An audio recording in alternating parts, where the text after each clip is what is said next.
कैसे कोई किसी का बलात्कार कर सकता है, कैसे उसकी हड्डी बोटी नोच सकता है? कौन थे वो? गुस्सा आता है देखकर ये। फिर आप कहते हैं कि गुस्सा मत करिए। कैसे ना करे गुस्सा? अरे इस देश का जो असली नागरिक होगा ना, उसका कलेजा चिर जाएगा ऐसी चीजें देखकर। इसमें हिंदू मुसलमान की कोई बात नहीं है, ना कोई मुसलमानों को टारगेट कर रहा है। लेकिन अगर उस समय वो आतंकवादी मुसलमान थे तो हर मुसलमान की ड्यूटी बनती है कि इस तरीके का आतंकवाद ना अपने आसपास पनपने दे और ना ऐसे लोगों का समर्थन करने बाहर आए। मुसलमान बाहर समर्थन करने आ जाते। अगर कोई हिंदू टेररिस्ट होता ना तो एक भाई हिंदू भाई कोई नहीं खड़ा होता कि हम उसका समर्थन करेंगे। लेकिन मुसलमान सारे देखिए समर्थन में खड़े हैं। क्या उस टाइम तो उसकी सरकार थी, उस टाइम तो किसकी सरकार थी? मुझे मतलब नहीं किसकी सरकार थी, मुझे मतलब है मेरे कश्मीरी पंडित भाइयों का इस तरीके का कांड क्यों किया गया। आप सरकारों को ढूंढते घूम रहे हैं कि किसकी सरकार, किसकी सरकार। छोड़िए किसकी सरकार, किया किसने था? मुसलमानों ने किया था ना। तो आज मुसलमानों को अपने कश्मीरी पंडित भाइयों के साथ खड़े होना चाहिए, बोलना चाहिए कि हम आपके साथ खड़े हैं। दिखावे वाला बोलना नहीं कि झूठा मैं पॉलिटिकल बोलूंगा। और सब सच बात यह है कि मुसलमान झूठा पॉलिटिकल भी नहीं बोल पाता है। उनके मन की सच्चाई देखिए, मुसलमानों की कितना खराब दिल है उनका। इस मामले में झूठ भी मरहम रखने को तैयार नहीं होते हैं। झूठा मरहम ही रख दीजिए कश्मीरी पंडित भाइयों के दिल पर, नहीं, झूठा मरहम तक नहीं रख सकते हैं लोग। सोचिए कितना इनका दिमाग कट्टर होगा। दीदी एक बात ये भी है कि इस मूवी को लेकर जो अगर अभी हम बात करें, बड़े बड़े नेता भी आ गए हैं। उमर अब्दुल्ला का कहना है कि मेरे पिताजी को, फारूक अब्दुल्ला को बदनाम किया जा रहा है, उन्होंने इस्तीफा दिया था क्योंकि यहाँ पर बहुत हालात खराब। कश्मीर में जो भी घटनाएं घटी हों, फारूक अब्दुल्ला की कोई जिम्मेदारी नहीं है? मैं पूछ रही हूं आपके माध्यम से फारूक अब्दुल्ला से, क्या आपकी कोई जिम्मेदारी नहीं है? उमर अब्दुल्ला चीफ मिनिस्टर रहे, कोई जिम्मेदारी नहीं है? आतंकवाद पनपता रहा है, कोई जिम्मेदारी नहीं है? मुफ्ती जो है महबूबा मुफ्ती, उनकी कोई जिम्मेदारी नहीं है? सारा आप दूसरों के साथ ठीकरा फोड़ के बैठ जाएंगे? अरे आप सबकी जिम्मेदारी है। हम सब ने अपनी जान नेताओं के सुपुर्द कर रखी है। आज अगर मोदी जी हैं, सशक्त हैं प्रधानमंत्री, तो उनको सशक्त प्रधानमंत्री कहने में आपके जबान में लकवा क्यों मार जाता है? क्यों लकवा मार जाता है? क्या हुआ अगर प्रधानमंत्री नरेंद्र मोदी भारतीय जनता पार्टी से आते हैं? सिर्फ भारतीय जनता पार्टी की जलन में आप अपने देश को खोखला करेंगे और आप अपनी गलतियों को भी नहीं मानेंगे। सत्ता है आपके हाथ में या नहीं है? जिम्मेदार फारूक अब्दुल्ला और उमर अब्दुल्ला भी हैं, उनको मानना पड़ेगा। और नहीं मानेंगे तो आपने देखा ये किस तरीके से जनता ने अभी सबक सिखाया। जनता आज सबक सिखाना शुरू कर दिया ऐसे नेताओं को जो देश की बात नहीं करते, जो देश के खिलाफ बात करते हैं, या कहते हैं मोदी जी बांट रहे। मोदी जी नहीं बांट रहे हैं। एक कश्मीरी पंडितों का दर्द दिखाया तो उसमें बट गए क्या लोग? जी नहीं, असलियत खुलकर सामने आ गई। पहले एक ही पहलू देखते थे आप, मुसलमानों पे अत्याचार हो गया, मुसलमानों पे अत्याचार हो गया, मुसलमानों पे अत्याचार हो गया। अरे भाई, सारे मुसलमानों पे अत्याचार ही होता रहा और सारी सरकारें मुसलमानों की समर्थक थीं, तब अत्याचार होता रहा मुसलमानों पर। और जिन कश्मीरी पंडितों पे असल में ये अत्याचार हुआ, उसके बारे में आप कुछ नहीं कहेंगे। उसके बारे में आप बस क्योंकि भारतीय जनता पार्टी की सरकार है तो हमें तो नरेंद्र मोदी से नफरत करनी है, हमें तो सिर्फ नरेंद्र मोदी से नफरत करनी है। यह है मुसलमानों का पैटर्न। वो आपने इस इलेक्शन में भी देखा होगा, इससे पहले वाले दिल्ली के जो इलेक्शन हुए थे एमएलए के, उसमें भी आपने देखा होगा। बस नरेंद्र मोदी ना जीत जाए, कहीं हिंदू भाई सशक्त ना हो जाए। क्यों? जैसे आप अपने ऊपर गर्व करते हैं कि कांग्रेस पार्टी या कोई और पार्टी जो भी है, आम आदमी पार्टी, ये सब लोग मुसलमानों को ज़्यादा हितैषी बनते हैं, तो हिंदू भाइयों का कोई हितैषी ना बने। क्यों ना बने? गर्व होना चाहिए आपको इस तरीके के लोगों पर कि शुक्र है कोई तो आया जिसने हिंदुओं को एक पहचान, मैं बोल रही हूँ एक सशक्त पहचान दी है हिंदुओं को आज। दीदी मैं एक सवाल पूछना चाहूँगा। एक जो इस समय बहुत बड़ी कंट्रोवर्सी है कि जो ये मूवी है इसको प्रमोशन बड़े बड़े के बॉलीवुड के स्टार हों, चाहे सलमान खान हो, कपिल शर्मा, इन्होंने प्रमोशन नहीं किया। अगर कपिल शर्मा की बात करूँ, उन्होंने अपने शो में इस मूवी के डायरेक्टर, प्रोड्यूसर, एक्टर को नहीं बुलाया। कैसे देखते हैं आप? नहीं, एकदम गलत है। मैं बोल रही हूँ कि अगर आपका कॉमेडी शो भी था कि ऐसा मैंने सुना कि कॉमेडी शो है इसलिए वो लोग नहीं आए क्योंकि सीरियस टॉपिक है। क्या कॉमेडी शो एक दिन के लिए सीरियस टॉपिक पे बात नहीं कर सकता है? ऐसा कौन सी कानून की किताब में लिखा है?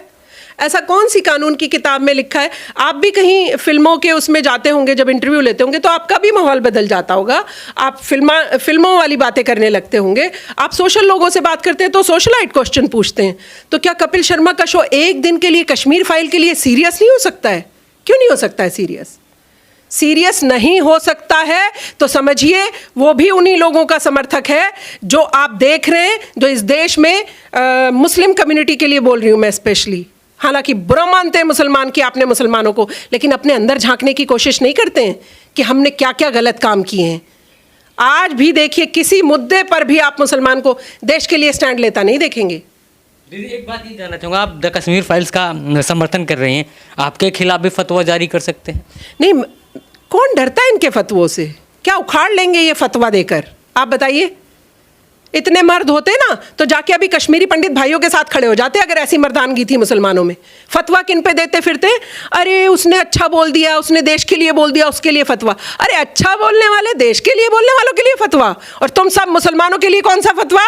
अल्लाह पाक का फतवा। माफ़ नहीं करेगा अल्लाह पाक इनको कभी भी। जो इनके ये है ना ड्रामे, इस्लाम धर्म को भी बदनाम करना, ये मुल्ला जो लगाई दाढ़ी और टोपी लगाकर बैठ जाते और मोटे पेट कर करके खा खा के सारी जिंदगी 70 साल किसने खाया मुसलमानों के नाम पर? इन्होंने खाया है। आज मुसलमानों की जो बेइज्जती हो रही है किसने कराई है? पॉलिटिशियन, जो सरकारें रही हैं जिन्होंने मुसलमान गलत था तो शेल्टर दिया, कभी नहीं सिखाया आप गलत हैं यहाँ पर। आज मुसलमानों को सीखना चाहिए कि हम जहाँ गलत थे हमें सुधार किधर करना है, हम कैसे अपने हिंदू भाइयों की वापस वो वाला प्रेम प्यार पाएं। आज हमसे क्यों गुस्सा है कि आप कश्मीरी पंडितों के साथ भी नहीं खड़े होंगे? देश की कोई बात होगी आप नहीं खड़े होंगे, वंदे मातरम मैं नहीं खड़ा होऊंगा, हिजाब मैं लगाऊंगा, बाहर जीन्स पहनूंगा, स्कर्ट पहनूंगा, लेकिन हिजाब लगा के जाऊंगा स्कूल में। ये बदतमीजियां हैं आपकी। फिर आप कहते हैं मैं भारतीय हूं।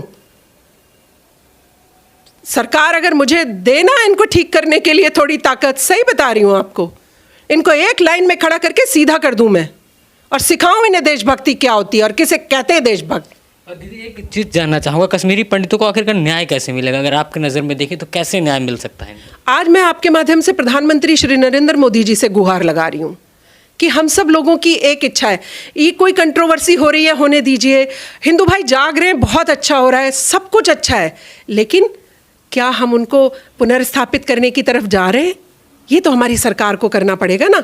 तो मुझे लगता है कि नरेंद्र मोदी जी के दिमाग में, आपको पता है वो 2 कदम आगे की सोचते हैं, तो ज़रूर कुछ ना कुछ ऐसा होगा कि मेरे कश्मीरी पंडित भाइयों को उनका घर भी मिलेगा और वो वापस वहाँ पर शान से भी रहेंगे, और सरकार जो भी अच्छे से अच्छा कर सकेगी ज़रूर करेगी, ऐसा मुझे अपने प्रधानमंत्री पर यकीन है। लेकिन क्या वहाँ के लोग जिन्होंने भगाया उनको रहने देंगे? नहीं, जिसकी ज़मीन है, एक बात बताइए, मेरा घर है, आप घुस कैसे सकते हैं? आप यहाँ पर मेरा इंटरव्यू लेने आए हैं मेरे घर में, इंटरव्यू लेने के बाद जाना ही पड़ेगा आपको, आप नहीं बैठ सकते मेरे घर में। ऐसे नहीं भागेंगे तो वैसे भागेंगे।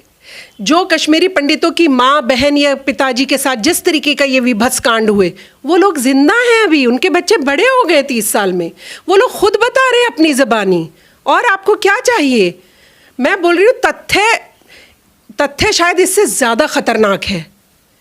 उतना फिल्म में नहीं दर्शाया जा सकता। आपके आंखों के सामने जो हो रहा होता है और एक फिल्म में दर्शाना, फिल्म में 10% ही दर्शा पाते हैं, 90% फिर भी नहीं दर्शाया गया होगा।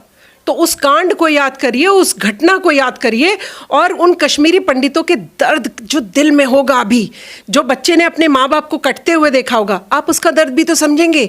या सिर्फ इसको राजनीति का मुद्दा बनाकर, अभी आप हिजाब पे मुद्दा बनाकर घूम रहे थे कि आपको हिजाब हिजाब हिजाब, मैं बाहर जीन्स पहनूंगी लेकिन स्कूल में हिजाब लगा कर जाऊंगी। मुसलमानों की प्रॉब्लम क्या है? ये मैं पूछ रही हूँ आपके माध्यम से कि मुसलमानों को कभी देश से प्रेम होगा या नहीं होगा, या सिर्फ वो एक कोट लिखने के लिए मैं भारतीय हूँ? अरे भारतीय कहने से नहीं, एक लाइन लिखने से नहीं होता भारतीय। भारत के लिए खड़े भी होना पड़ता है, भारत के लिए जान भी देनी पड़ती है। अरे हमारे तो फलाने पूर्वजों ने जान दी थी, तुमने तो उनका भी नाम मिट्टी में मिला के रख दिया जिन्होंने जान दी थी। जिन मुसलमान मौलानाओं ने, उलेमाओं ने, जिनका आप दुहाई दे देकर छाती कूटते हैं मुसलमान कि हाय हमारे उलेमाओं ने जान दी है देश के लिए, आपने उनका भी नाम मिट्टी में मिला के रख दिया।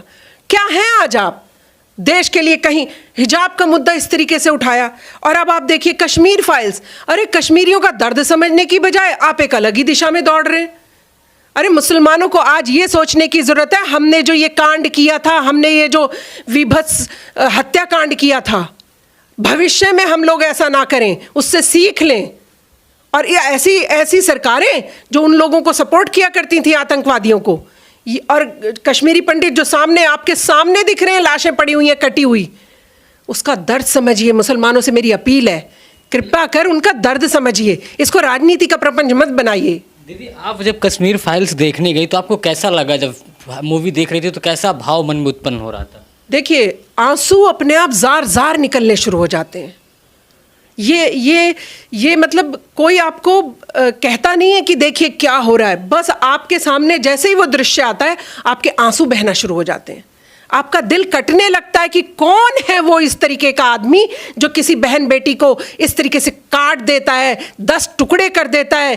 कैसे कोई किसी का बलात्कार कर सकता है, कैसे उसकी हड्डी बोटी नोच सकता है? कौन थे वो? गुस्सा आता है देखकर ये।